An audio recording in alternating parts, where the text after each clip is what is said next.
আহমেদাবাদ থেকে প্রায় 100 কিলোমিটার দূরে পুষ্পাবতী নদীর কাছে অবস্থিত এই বিশেষ সূর্য মন্দিরের মেইন অ্যাট্রাকশন তার incredible astronomical alignment, remarkable geometrical perfection আর পাথরের দেওয়ালের উপর অসাধারণ সূক্ষ্ম শিল্পকলা।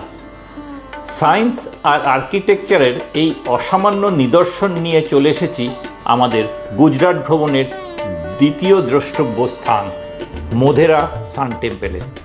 আমি মানস, and once again welcome back to our channel The Family Gather.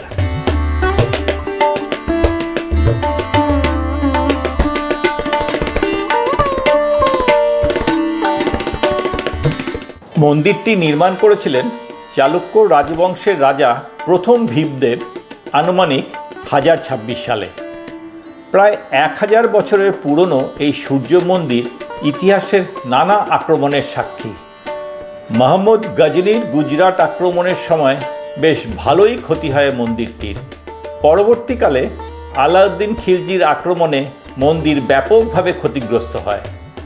এমনকি গর্ভগৃহে থাকা 7 ফুটের সোনার সূর্যদেবের মূর্তিটিও লুট হয়ে যায়।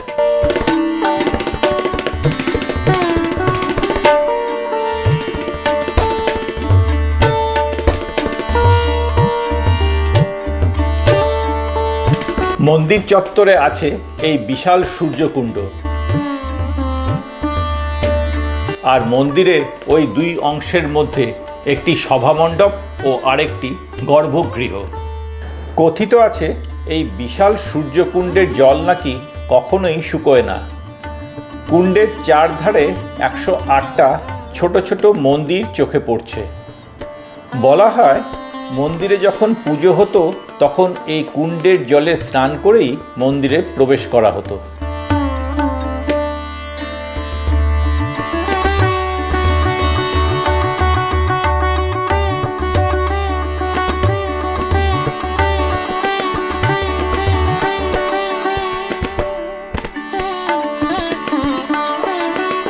মোধেরা সূর্য মন্দির কর্কটক্রান্তি রেখা বা ট্রপিক অফ ক্যান্সারের প্রায় একদম উপরেই অবস্থিত। বছরে 2 বার ইকুইনক্স বা বিষুবের সময়, যেটা 21শে মার্চ ও 23শে সেপ্টেম্বর হয়, যখন দিন ও রাতের দৈর্ঘ্য সমান থাকে, সেই বিশেষ 2 দিনে সূর্যোদয়ের প্রথম কিরণ আজও সরাসরি গর্ভগৃহে প্রবেশ করে এবং সেই সময় এই প্রথম কিরণে সূর্যদেবের মূর্তিটি আলোকিত হতো। প্রায় 1000 বছর আগের এমন নিখুঁত পরিকল্পনা সত্যি অবিশ্বাস্য। প্রাচীন ভারতীয় জ্যোতির্বিজ্ঞানীদের অসাধারণ জ্ঞান ও দক্ষতার প্রমাণ। প্রত্যেকটা পাথরের দেওয়ালে, ছাদে ও স্তম্ভে কি সূক্ষ্মভাবে পৌরাণিক চিত্র খোদাই করা আছে।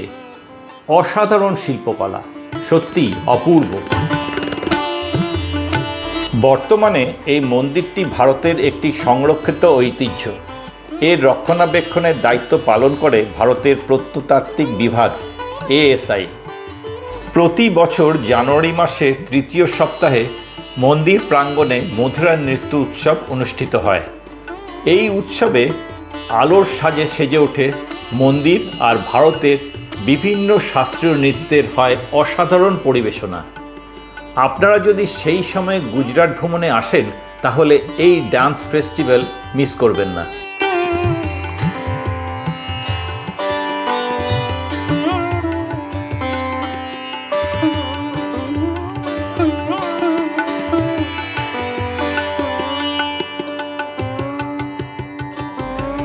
সভামণ্ডপের 52টি স্তম্ভ বছরের 52টি সপ্তাহের প্রতীক, আর গর্ভগৃহের 24টা স্তম্ভ একটি দিনের 24 ঘন্টার হিসাবকে তুলে ধরে।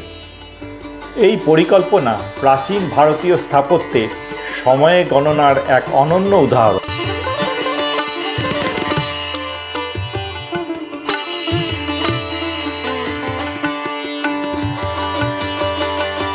অনবদ্য আর্কিটেকচারাল, অ্যাস্ট্রোনমিক্যাল ও জিওমেট্রিক্যাল নিদর্শনের পারফেকশন আশা করি আপনাদের কাছে খানিকটা তুলে ধরতে পেরেছি। আর তার সাথে শেষ করছি আজকের ব্লগ।